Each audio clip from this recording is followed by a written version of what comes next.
안녕하세요. 가진 것 다 다른 자식들 퍼주시고 이제 와서 저희랑 살겠다는 어머님과 엮는 30대 부부 중 아내예요. 남편과는 직장 생활을 하면서 알게 된 사이입니다. 같은 부서는 아니었지만 큰 프로젝트를 같이 진행하게 되면서 서로 알게 되었어요. 이후로 특별한 계기가 있던 것은 아닌데 서로 점점 가까워졌고 그러다 본격적으로 사귀기 시작한 건 지금으로부터 6년 전입니다. 이후로 딱히 숨기지 않고 연애를 했어요. 회사가 다행히 사내 연애를 장려하는 분위기라서 가능했던 일이었지요. 그러다 재작년 결혼을 했는데 그때는 이렇게 될 거라고는 상상도 못했네요. 저는 서울에서 차로 8, 9시간은 걸리는 지방에서 나고 자랐습니다. 친정부모님은 농사를 지으시는데 땅은 2만 평 정도고 여러 작물을 다루십니다. 일할 사람이 없어서 외국인 노동자들을 쓰고 계시고요.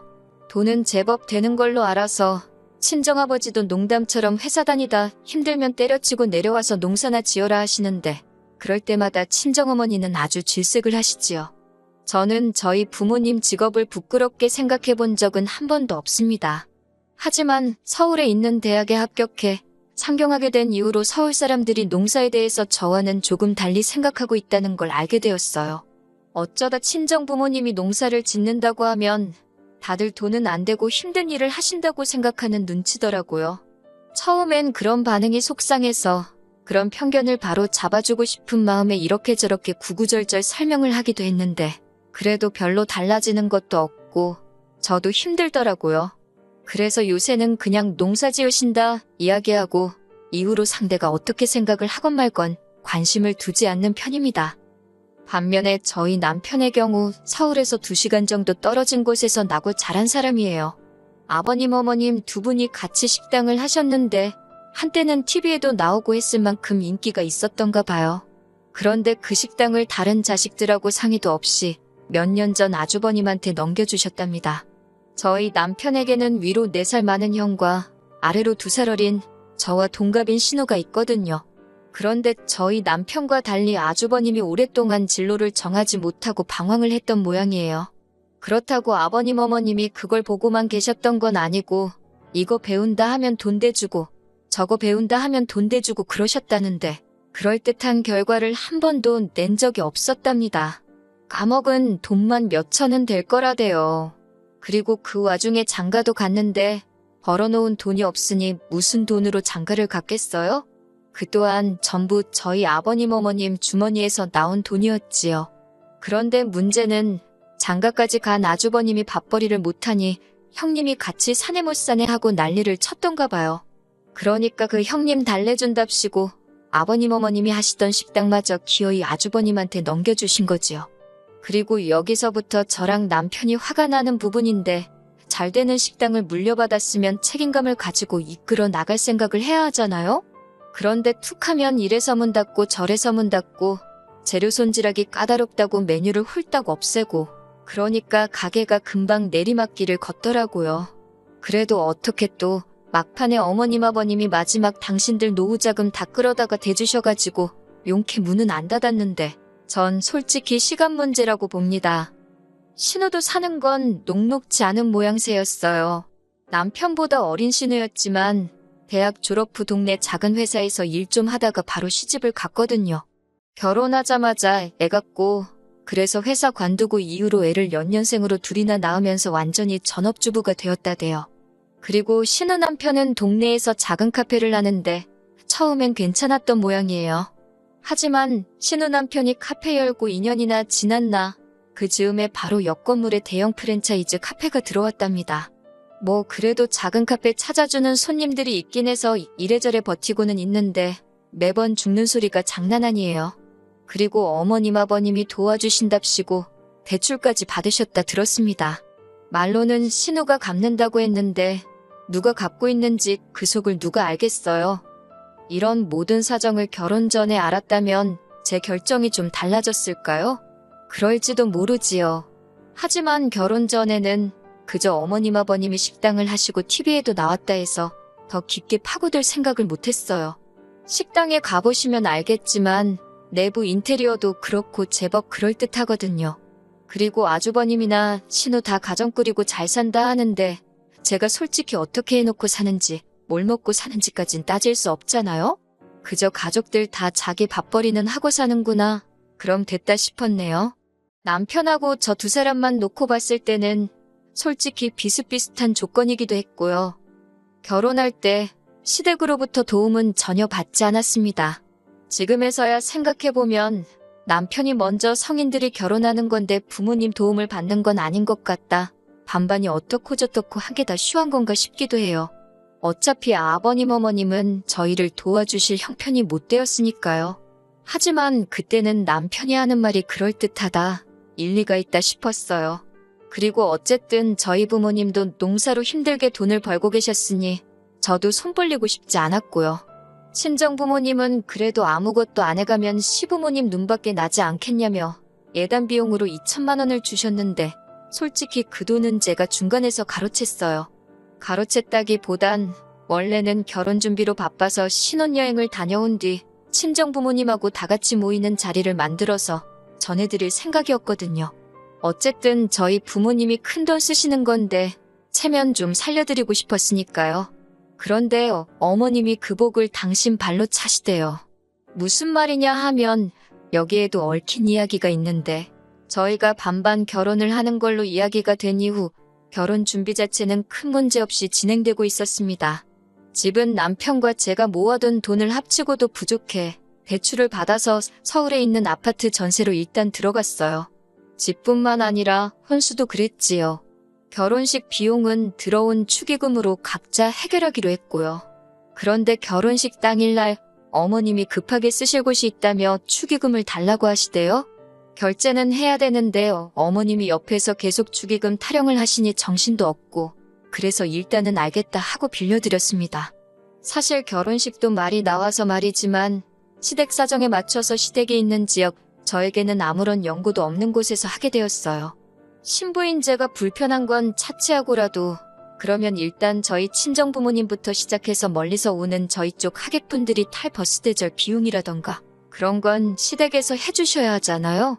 그런데 안 해주셨어요. 이 핑계 저 핑계 대시면서 저도 나중엔 치사해서 말도 안 꺼냈지만요. 그런데 그런 와중에 축의금까지 그렇게 가져가시곤 언제 주실 거냐 물으니 그 돈은 당신이 그간 뿌린 돈을 수거한 거나 마찬가지라며 못 준답니다. 황당했지요. 솔직히 하객 대부분은 남편 하객이었으니까요. 그리고 더 황당한 건 그렇게 가져간 축의금을 알고 보니 아주버님한테 주셨더라고요.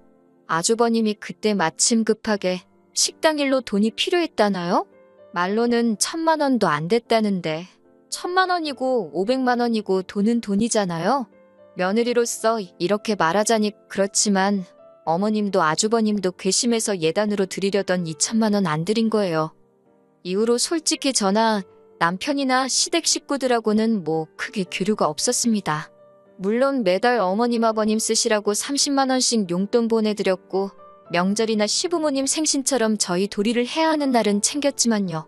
그 외엔 가족 모임이라던가 그런 건 굳이 나서지 않았네요. 그러다가 아버님이 저희 결혼한 지 2년쯤 되던 해에 간암 판정을 받으셨어요. 그리고 뭐 제대로 손 써볼 여유도 없이 한 달도 채 되지 않아 돌아가셨지요.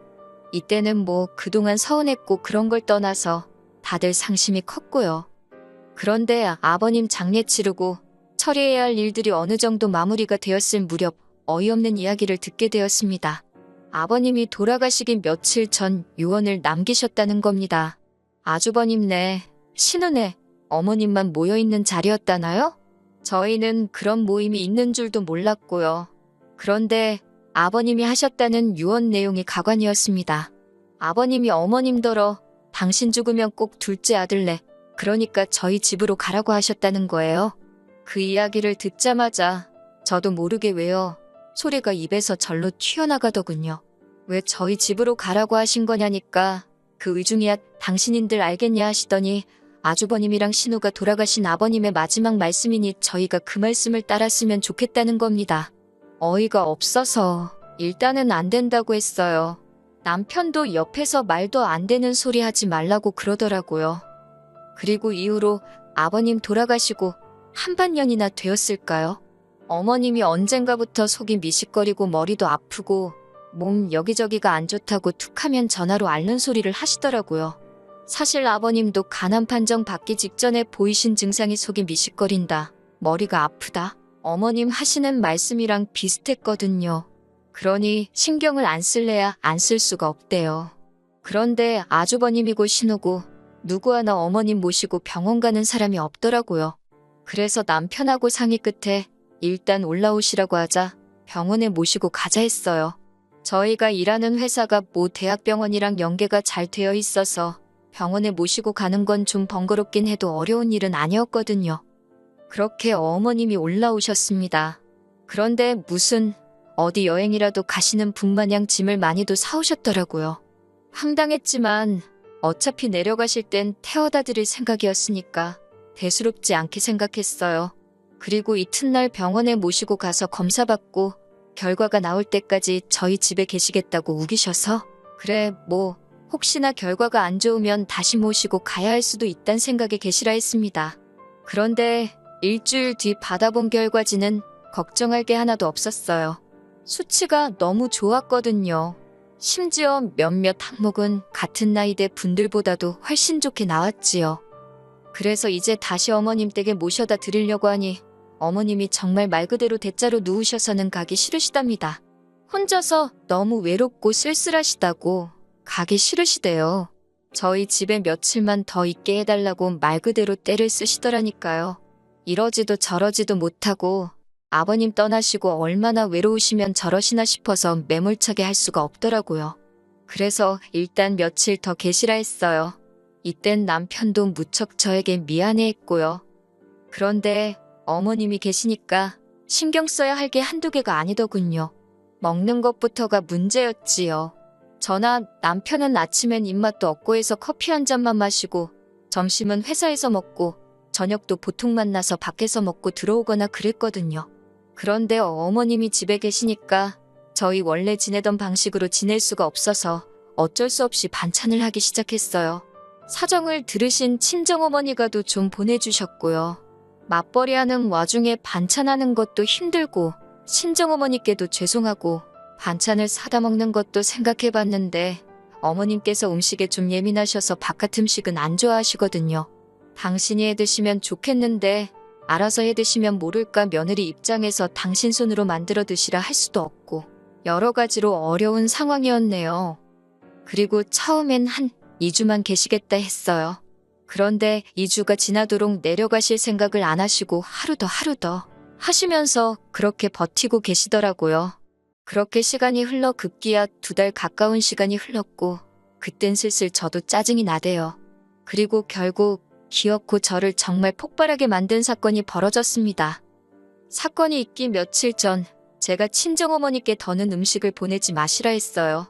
먹고 싶으면 제가 이야기를 할 테니 괜히 밑반찬해서 보내지 마시라고요. 처음에야 어머님 드시는 게 신경 쓰여서 어쩔 수 없이 친정어머니 도움도 받았지만 한 달이 넘어갈 때부턴 어머님 때문에 친정어머니 고생시키는 게 말이 되나 싶었거든요. 그리고 그러나 중에 어머님이 언젠가부터 친정어머니가 보내주시는 반찬을 가지고 투정을 하시대요. 너희 어머니는 맨날 똑같은 거밖에 못하냐면서. 그런 소리 듣고 좋다 할 며느리가 세상 천지 어디 있겠어요? 그래서 친정어머니한테 더는 보내지 마시라 한 거예요. 그런데 제가 이야기하고 얼마 지나지 않아 친정어머니가 또다시 기어이 김치부터 시작해서 음식을 한가득해서 보내주셨더라고요. 그리고 선물 들어온 거라며 조기에 한우에 직접 농사 지으신 나물에 이것저것 잔뜩 챙겨서요. 택배가 금요일 낮에 도착했다고 연락이 왔고 냉장고에 넣어야 할 것도 있었으니 어머님더러 받아서 냉장고에 좀 넣어달라 했습니다. 지난번엔 홧김에 이제 보내지 마시라 했지만 또 막상 친정어머니가 보내주신 반찬이 냉장고에서 저를 기다리고 있을 걸 생각하니 빨리 퇴근해서 밥 먹고 싶단 생각밖에 안 들대요. 그렇게 들뜬 마음으로 집에 돌아왔습니다. 집에 도착하니 어머님은 TV를 보고 계셨고 집은 어느 때와 마찬가지로 엉망이었어요. 치사하게 들릴지 모르겠지만 저희 어머님은 저희 집에 계시는 동안 솔직히 말해서 청소기 한 번 돌려주신 적 없고 남편 양말 한 짝 개어주신 적 없습니다. 아무튼 배도 고프고 허기가 졌지만 청소부터 해놓고 먹자 싶어서 불이 나게 집 정리를 시작했어요. 어머님은 점심에 뭘 드신 건지 설거지도 평소보다 많이 쌓여 있었고, 그래도 이래저래 정리가 끝나갈 때쯤 남편도 퇴근을 해서 집에 들어오대요. 그렇게 이제 저녁상을 차리려고 냉장고를 열었습니다. 그런데 친정어머니가 말씀하신 것과 달리 반찬들이 몇 개 없더라고요. 심지어 뚜껑을 여니 반밖에 안 찬 것도 있었고요. 그래서 어머님께 이게 전부냐 물으니 어머님이 아무렇지도 않은 표정으로 반찬이 너무 많아서 신우를 불러서 챙겨주셨다는 겁니다. 제가 황당해서 저한테 말도 안 하고 신우한테 준 거냐니까 그럼 당신이 그런 것도 저한테 허락을 받아야 하냐대요. 어이가 없어서 저희 친정어머니가 보내주신 거잖아요. 라고 대꾸하니 니네 친정어머니가 너 혼자 먹으라고 보냈겠냐면서 저더러 욕심도 사납다 그러시는 거예요. 그러면서 저더러 성격을 좀 고쳐 그러는데 황당해서 말도 잘 안 나오대요. 그리고는 설마 싶어서 냉동실을 열어보니 친정어머니가 보내주셨다는 것들도 하나도 안 보였어요. 제가 조기랑 한우랑 나물 말린 건 다 어딨냐고 하니까 어차피 니들 집에서 밥도 잘 안 먹지 않냐면서 거기 신혼에는 애들도 있고 그래서 그것도 줬답니다. 얼마나 아무렇지 않은 표정으로 뻔뻔하게 말씀하시던지 황당해서 기가 차더라니까요. 저는 말 그대로 할 말을 잃었습니다. 어쩜 저렇게 뻔뻔하신가 싶고 어디부터 따져야 되나 화가 나서 머리가 안 돌아가는 느낌이었달까요. 그런데 그때 모든 상황을 지켜보고 있던 남편이 재산은 형한테 다 퍼주고 이제 퍼줄 게 없으니 우리 집 냉장고를 신우한테 퍼주냐면서 도대체 나한테는 뭘 해주려고 이러는 거냐고 빈정대기 시작했어요. 그러자 어머님께서 당신 사는 집 거기 보증금 빼서 저희 주신답니다. 저는 솔직히 그때까지 그 집은 그래도 어머님 아버님 명의로 돼 있는 줄 알았는데 반월세라는 사실을 알고 깜짝 놀랐어요. 남편이 그러자 그까짓 거 보증금 뭐 2천이나 되냐 3천이나 되냐 짜증을 내더니 그 돈 받고 독박스를 있냐면서 대뜸 어머님더러 집에 가게 짐 챙기라 그러대요. 그런데 어머님이 집 싫다 안 간다 하시니까 그러면 신혼에 데려다 준다고 빨리 옷 입으라고 윽박을 질렀어요. 저는 남편이 그 정도로 세게 나올 줄은 몰랐고 못 간다 버티시는 어머님을 보니 마음이 좋지가 않더군요. 그렇지만 남편을 말리거나 나서고 싶지는 않대요. 저도 저대로 어머님께 서운하고 맺힌 게 있었으니까요. 어머님이 이런 법이 어딨냐. 네 아버지 유언 못 들었냐. 어떻게 네가 나를 내쫓냐며 못 간다고 버티시는데 이게 다 무슨 꼴인가 싶고 한숨만 나오더군요. 그래도 결국엔 남편이 어머님을 끌고 나갔습니다. 그리고 베란다에서 내려다보니 남편이 기어이 어머님을 차에 태우더라고요. 그리고 곧이어 남편이 전화로 저한테 어머님 짐 가지고 내려오래요. 전 그때 남편이 시키는 대로만 움직였어요. 그렇게 어머님 짐을 챙겨서 1층으로 내려가니 남편은 운전대를 잡고 씩씩거리고 있고 어머님은 흐느끼고 계셨습니다. 당신이 뭘 그렇게 잘못한 거냐며 너네는 여유 있게 살지 않냐. 아주버님 내하고 신혼에는 그게 안 되니까 좀 도와준 건데 그걸 이해를 못하냐면서. 하지만 제가 보호하니 반찬을 준 게 문제가 아니라 그간 남편 가슴에 맺힌 게 있던 게 그렇게 터져나온 게 아닌가 싶어요. 그러니 더욱이 제가 끼어들 수도 끼어들고 싶지도 않았네요. 그리고 남편과 함께 차에 올라탔고 그 길로 신우네 집으로 향했습니다. 신우네 집 앞에 도착해 신우를 불러냈고 그대로 어머님을 내려드렸지요. 신우가 어머님을 보더니 놀라면서도 난처한 얼굴로 지금 이게 무슨 일이냐고 저희에게 묻길래 어머님한테 직접 여쭤보라 했네요. 그러니까 신우가 대뜸 지금 반찬 몇 개 가져가서 이러는 거냐며 신경질을 내는 게 아니겠어요? 그러자 남편이 반찬 몇 개, 어머니야 그렇다 쳐도 너는 그러면 하다못해 잘 먹겠다 연락이라도 하는 게 예의 아니냐면서 사가지가 없다고 욕 비슷하게 뭐라 했지요. 그러자 곧이어 신우 남편도 튀어나왔는데 뭘 처먹다 나왔는지 입가가 번질번질 재수 없더라고요. 더는 상종할 필요도 없다 싶어서 그대로 남편하고 집에 돌아왔습니다. 그리고는 뭐 아주버님한테 전화 오고 신우한테 전화 오고 하는데 남편이 먼저 나서서 우리는 못 모신다고 딱 못을 박더군요. 전화 내용이야 제가 다 듣지 못했어도 이후로 지금까지 연락이 없는 걸로 봐서는 얼추 정리가 된 것 같습니다. 솔직히 저도 그렇고 남편도 그렇고 마음이 후련하고 그런 건 아니에요. 그런데 뭐 남편이 먼저 다 필요 없다. 사람 대접해주는 처가에 더 잘하고 살겠다 하니 저로서는 거절할 이유도 싫다 할 필요도 없잖아요. 제가 알기로 어머님은 결국 집으로 돌아가셨어요. 그러게 자식 셋 고루고루 챙겨주셨으면 얼마나 좋았을까요? 아니면 아예 다들 각자 도생하게 내버려 두시던가. 어머님 처지가 안타깝긴 하지만 어쩌겠어요. 시간이 해결해주면 다행이고 아무튼 이렇게 말해도 될지 모르겠지만 사람이건 뭐건 뿌린 대로 거둔다는 말이 딱인 것 같습니다.